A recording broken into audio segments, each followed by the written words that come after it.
E aí, meu povo, tudo bem com vocês? Para quem não me conhece, meu nome é Alba e você está no canal Pouco Tempo. Temos vivido tempos difíceis e hoje o tema é justamente esse: união, confraternização, juntos, né? Estamos juntos e quero trazer aqui uma reflexão sobre o anseio humano de viver em união, viver em cooperação, viver juntos, mas como a nossa sociedade tem se mostrado cada vez mais fragmentada, cada vez mais dividida em grupos e cada vez mais polarizada. Só de eu estar com essa blusa aqui do exército, né? Talvez você aí tá já assim meio espinhado ou então curioso para saber o que eu vou falar, mas eu vou explicar direitinho no decorrer desse vídeo, certo? E por que eu trouxe esse tema? Porque desde o ano passado eu tenho pensado muito nesse tema e nesse desejo humano de viver em união, porque nós desejamos sim a união, a fraternidade, vivermos em paz. Isso é uma busca humana desde sempre. Mas parece que cada dia nós estamos mais polarizados, mais em guerra uns com os outros. Isso é um problema muito sério. E eu digo isso porque, por exemplo, não sei se você reparou, mas na Copa do Mundo ano passado, a Globo principalmente, ela dizia muito um lema, né? Ela falava assim, juntos pela Copa. Tentando, eu acho, né? Imagino trazer essa mensagem de que, ó, o futebol nos une, é para nós lutarmos contra as desigualdades, a violência, isso e aquilo outro. Então, a Copa nos une, né? E eles falavam o tempo todo, juntos pela Copa. Eu imagino que você deve se lembrar disso. E Lula, o novo governo aí que tomou posse dia 1º de janeiro, o governo Lula está usando um lema que também me chamou a atenção. O lema dele é União e Reconstrução. E aí, se você pesquisar, né, eu pesquisei algumas coisas da internet, justamente esse tema, união, é porque o Brasil está extremamente fragmentado, dividido, polarizado, esquerda, direita, bolsonaristas, lulistas, e aí o governo vem com essa proposta, olha, esse governo aqui será para todos, e a gente viu isso na abertura aí, na posse, né, dele, e então esse tema união e reconstrução é pensando no que a Covid, essa pandemia trouxe e tal, o Brasil precisa ser reconstruído em diversos fatores. Então, foi um lema lá que ele, com certeza, ele não, né? Os seus assessores e todo mundo que rodeia ele achou isso interessante. Falou, ó, vamos colocar isso aí para ajudar a, talvez, amenizar as coisas. E agora, começou ontem, mas vai até dia 20, se eu não estiver enganada, está acontecendo o Fórum Econômico Mundial em Davos, na Suíça. E também o tema me chamou muita atenção, e por isso que até que eu tô gravando esse vídeo, né? Mais uma vez um tema voltado a isso. Olha só, esse fórum tem o seguinte lema, né? A seguinte frase emblemática que é o desejo, talvez o objetivo daquele fórum é cooperação em um mundo fragmentado. Então, olha só que interessante. A Copa falando de Juntos pela Copa, o novo governo colocou um lema aí, união e reconstrução, e esse fórum internacional que agora está sendo bem falado por aí, né? Porque diversas autoridades estão lá falando sobre muitas coisas, e é o tema união em um mundo fragmentado. E todos esses temas me levam a fazer uma reflexão sobre isso, sobre o desejo humano de viver em união e como nós estamos mais e mais polarizados. Dia 8 de janeiro aconteceu, né, no domingo, aconteceu aquela coisa barbaridade, terrível. Bolsonaristas invadiram a Praça dos Três Poderes, destruíram assim muito ali o patrimônio público e fizeram arruaça e vandalismo, coisa terrível aconteceu ali.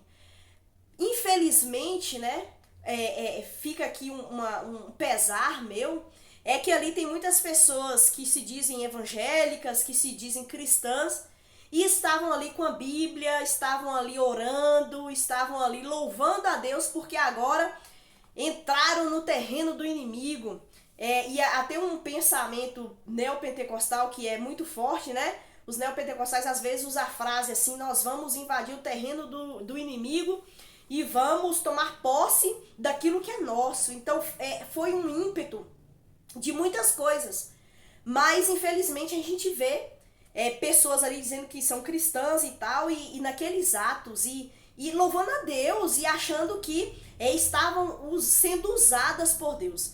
E eu, como cristã, e talvez você que assiste aqui, e é uma cristã como eu, comum, irrelevante assim, na grande mídia e sociedade, às vezes se sente envergonhada. Nós não nos envergonhamos, eu não me envergonho do Evangelho, porque eu creio que é o poder de Deus para a salvação. Não me envergonho do Evangelho.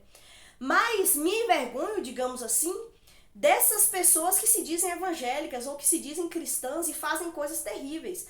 Mas isso também não é novo na história. Como diz Salomão, nada é novo debaixo do céu.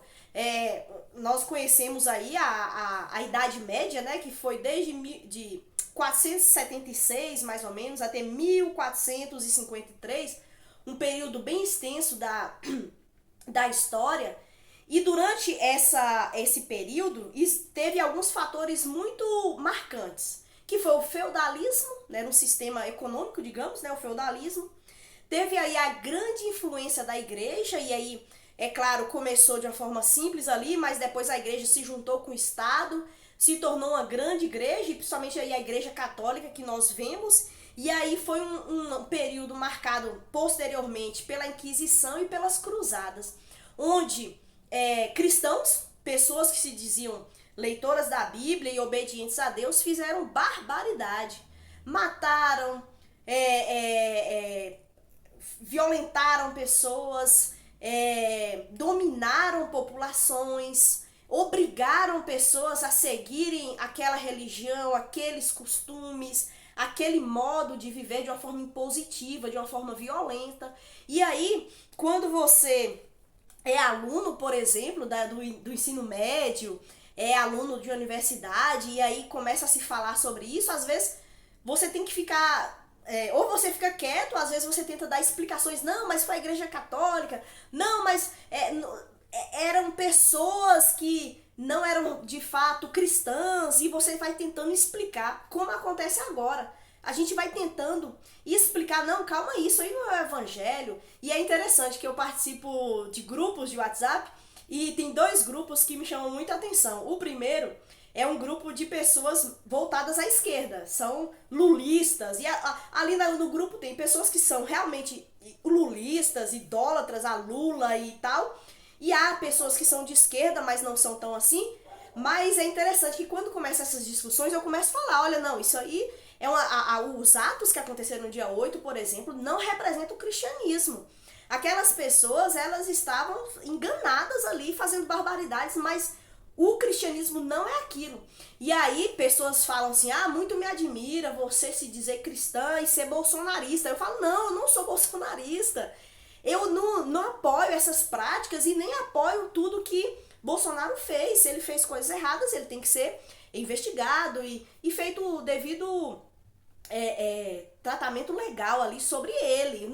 Mas aí sou bastante pisada, sei lá, chocada ali com argumentos de que eu sou bolsonarista. Eu falo, não sou bolsonarista não. Eu sei dos erros dele, da direita, a extrema direita, os perigos que são esse extremismo, e eu tento ali explicar, né, e vou tentando, né. E eu participo de outro grupo, que aí o pessoal lá é mais voltado à direita, e tem muitas ali bolsonaristas, né, pessoas que são bem bolsonaristas, assim, na idolatria até.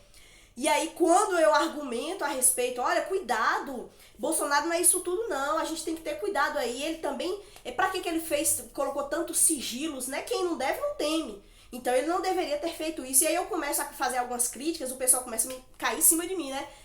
Você é petista, você então tá na esquerda, muito me admira, uma cristã ser de esquerda. Eu falo, não, eu não sou de esquerda, eu não tô a favor de Lula. Eu tô dizendo que a gente precisa ter uma visão mais coerente, uma visão mais lúcida a respeito dessas pessoas. Então eu fico aí, né, apanhando de um e apanhando de outro. E talvez você até viva essa realidade e tentando trazer uma sobriedade. Gente, calma, vamos analisar as coisas, vamos buscar Deus, porque como cristã nós precisamos colocar diante de Deus os nossos governantes entendendo que Deus é soberano, então ninguém sobe ao poder se não for da vontade de Deus. E Jesus falou isso para Herodes.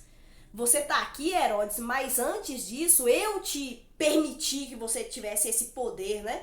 Então é Deus que permite todas as coisas. E aí, às vezes, a gente fica nessa luta, tentando amenizar as coisas e tentando mostrar, claro, o que é o cristianismo, o que é o evangelho. E aí, outros chegam assim, então você é isentona, né? E não sei o quê.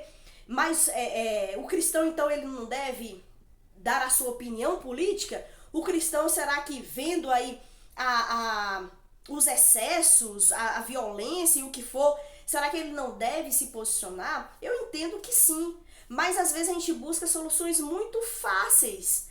Nós buscamos soluções muito, sabe, um homem ali vai nos ajudar. Se a gente invadir o Planalto, tudo vai se resolver. Se a gente eleger fulano de tal, vai vir a paz na terra, e isso é um grande absurdo.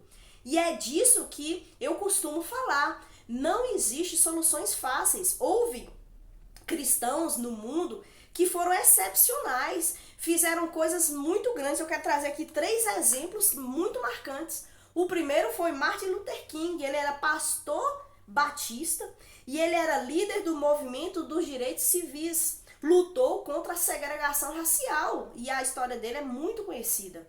Ele cristão, ele temente a Deus, mas ele se posicionou. Olha, não pode existir essa segregação, não pode existir banheiro para negros e banheiro para brancos, os ônibus, né, aqui uma realidade ali norte-americana, os brancos sentavam à frente, os negros atrás, e ele começou a se posicionar com relação a isso. Mas esse posicionamento dele, sem dúvida nenhuma, foi orientado por Deus, ele foi uma bênção. A partir dali, houve muitas leis sendo feitas e ia ter uma mudança de consciência, uma mudança tentativa, né, pelo menos cultural, para deixar essa barbaridade que é o racismo, que é você segregar uma pessoa por sua cor e por qualquer outro motivo. Então ele foi uma bênção, mas não foi fácil.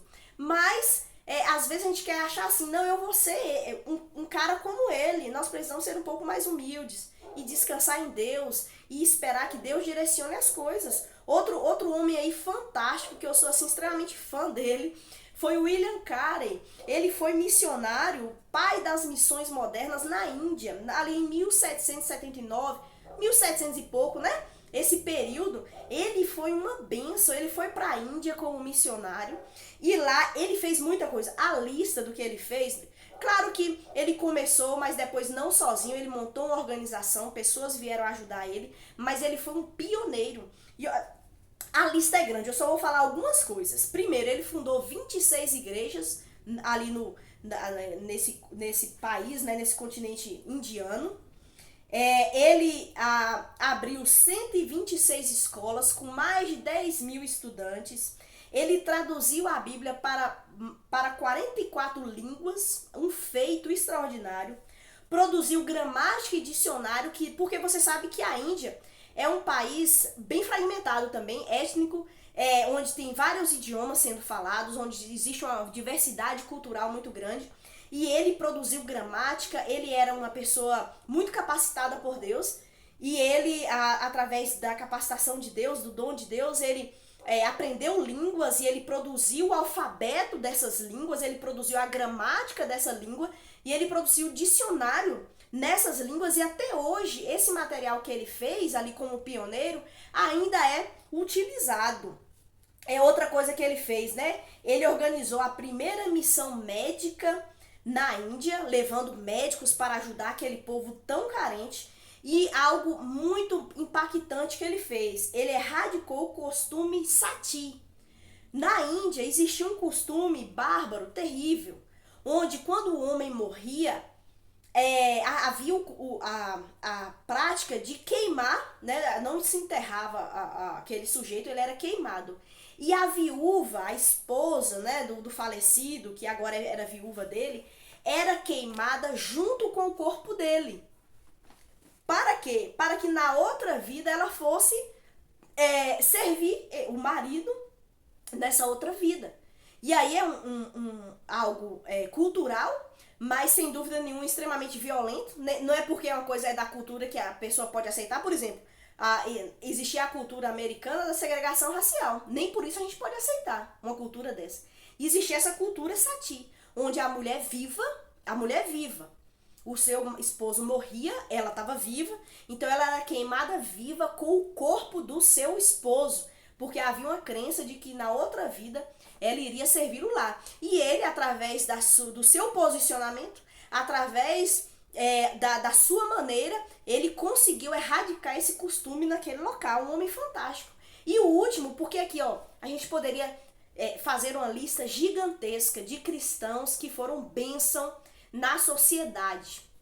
De fato, homens e mulheres existiram e existem ainda hoje e são bênção na sociedade, no local que Deus colocou ele, com os dons que Deus deu a ele, Deus usando essas pessoas para abençoar a sociedade. O último aqui é William Wilberforce. Lutou pela erradicação da escravidão na Inglaterra em 1789. Então, naquele período, ele se posicionou contra a escravidão. Como é que pode um homem escravizar o outro? Como é que pode navios irem lá na África, pegarem pessoas ali e trazerem elas à força para trabalharem como escravos em outros lugares? Ele começou essa luta. E em 1833, 4 dias antes do seu falecimento, a Inglaterra erradicou a escravidão no seu país. E esse feito maravilhoso que aconteceu na Inglaterra por um homem cristão, um homem temente a Deus, depois que a Inglaterra se posicionou contra o tráfico negreiro e a escravidão, houve uma onda mundial para que outros países fizessem o mesmo. E aqui no Brasil, em 1888, foi assinada a Lei Áurea, que a gente tanto conhece, 13 de maio, se eu não estiver enganada, de 1888, também abolindo a escravidão aqui no Brasil. Então, assim, influenciado por homens que se posicionaram, mas não foram levados por uma onda de facilidade. Não, gente, se a gente colocar determinado homem no poder, as coisas vão se resolver. A moral cristã será estabelecida. Se a gente invadir o parlamento, se a gente invadir igual fizeram nos Estados Unidos, né, uma repetição, vai dar tudo certo. Não que isso seja uma coisa nova. Como eu disse, não há nada novo debaixo do céu. A esquerda também fez isso. Depredou o patrimônio público, também invadiu. Não foi na mesma proporção, foi menor. Mas a internet aí tá cheio, né, de divulgações aí de vídeos, de fotos e tal. A esquerda no Brasil tentou fazer a mesma coisa, né? E o que a gente faria se fosse a esquerda nesse momento, né? Talvez a direita ia falar, tá vendo, olha só. Então, assim, a gente tem que trazer um pouco de sobriedade e de um pensamento mais sóbrio nesses tempos que nós estamos vivendo. Nós não podemos ser levados pelo emocionalismo e por soluções fáceis. Não há solução fácil para as questões econômicas, para as questões sociais, para as questões políticas. Não há solução fácil, mas existem soluções. E nós, e aqui é um vídeo assim bem direcionado a cristãos, mas se você não é cristã, você também pode ouvir que nós cristãos precisamos buscar o Senhor nesse momento e não buscar esses movimentos. Então, para concluir esse vídeo, eu trago aqui 2 conclusões. A primeira, diante desse clamor mundial por união e diante dessa percepção muito clara de fragmentação da nossa sociedade, polarização, guerra, discórdia, a gente está dividido. E tudo isso, para o cristão, é muito claro que o cenário está sendo montado para a chegada do anticristo. E quem é cristão entende perfeitamente o que eu estou falando. Todo o cenário está sendo montado. E aí o cristão então tem que ficar apático e falar, então vou deixar a coisa acontecer? Não, calma, gente. A gente tem que não buscar essas soluções que vêm na nossa cabeça. Na época de Martin Luther King, William Carey e William Wilberforce, o cenário também era terrível. Mas eles não cruzaram os braços. Mas eles também não foram levados por uma onda. Eles, no local que eles estavam, William Carey era missionário. Martin Luther King, pastor, William Wilberforce, era um político, era alguém ali da sociedade. Cada um onde estava foi articulando e movimentando de maneira difícil. Eles demoraram anos. Martin Luther King foi morto por conta da sua luta. Todos eles demoraram anos na produção, na mudança do meio que eles estavam. Não foi de uma hora para outra. William Carey não inventou um movimento e para tentar passar por cima como um rolo compressor em cima daquela cultura. Não. Ele trabalhou com aquelas pessoas, ajudando elas a compreender que era um ato bárbaro, um ato violento, matar alguém, uma esposa queimada com seu esposo. Isso é uma violência. Foi algo difícil, mas foi algo sendo construído. Então, o cenário está sendo montado para a vinda do anticristo e o anticristo, ele vai conseguir trazer a harmonia durante um período que nós sabemos, mas o cenário está sendo montado. E o outro ponto, né, para finalizar o vídeo aqui, caminhando para o final, para o cristão, eu quero ler Apocalipse 18, versículo 4, que diz assim: ouvi outra voz do céu dizendo, retira-te dela, povo meu, para não seres cúmplices em seus pecados e para não participares dos seus flagelos. Aquelas pessoas que foram ali para quartéis, aquelas pessoas que foram ali para Brasília orar e ficar lá, e aquela coisa toda, acabaram se tornando cúmplices dos pecados cometidos ali. Na boa intenção, não estou dizendo que a pessoa aqui tinha uma má intenção, na boa intenção. Não, eu quero o melhor para o Brasil, certo. Mas a palavra de Deus diz para a gente se retirar disso. A gente já tem uma missão, a gente já tem uma bandeira, a gente já tem um país, a gente já tem um objetivo na nossa vida. E qual é o nosso objetivo? E é por isso que eu tô com essa camisa. Para chamar a atenção do nosso objetivo. Dia 8, enquanto estava acontecendo aquela barbaridade lá em Brasília, eu e um grupo de pessoas, eu e esse grupo de pessoas não somos melhores do que outros, porque tinha dezenas, centenas de milhares de brasileiros cristãos que estavam adorando a Deus, que estavam servindo a Deus. Mas eu tô com essa camisa porque nesse dia 8, ó, tá vendo aqui, esse símbolo aqui, a câmera não dá pra pegar direito, mas eu tava num projeto missionário, participando ali, que o projeto missionário se chama Campo Norte, onde a Igreja de Cristo deseja ser bênção, deseja servir a comunidade, ao povo, levando muitas coisas, mas principalmente a palavra de Deus. Então essa missão Campo Norte, ela acontece no norte de Minas, em algumas cidades, onde um grupo de pessoas vão lá e nós passamos uma semana. Então foi do dia 8 até o dia 13, onde nós passamos ali aquela semana servindo a população de uma cidade pequena, uma cidade carente. Então foi levado lá um grupo de médicos para médicos formados, médicos capacitados para atender a população e dar ali os melhores suportes para aquela população durante uma semana. Também teve um trabalho social, corte de cabelo, escova, fazer unha, várias coisas nessa área social. E outro grupo estava levando a palavra de Deus, não de forma imposta, não dizendo, olha, você tem que ser crente, não, mas mostrando para a pessoa, gente, você é amado por Deus. O evangelho é amor, é uma mensagem de amor. E aí que eu quero deixar claro, às vezes a pessoa fala assim que o evangelho é uma mensagem de amor e ela fala achando que Deus aceita tudo, porque é amor. Não é isso. A mensagem do evangelho é uma mensagem de amor, onde Deus nos diz, vocês estão condenados. O evangelho é uma mensagem muito dura, porque ela apresenta, e aí você pode ler João 3, versículo 16, 17 e 18. Ali está uma mensagem dura, onde Deus diz, olha, você está condenado, você nasceu condenado. Por causa dos seus pecados, há uma separação eterna entre Deus e você. E a mensagem da cruz a cruz nos une a Deus. A mensagem de amor é que Deus nos amou de tal maneira que deu o seu Filho unigênito, para que todo aquele que nele crê não pereça, mas tenha a vida eterna.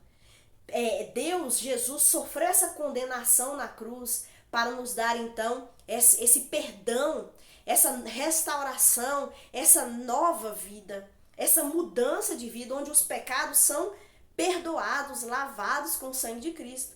Então a igreja, ela foi chamada para pregar este evangelho.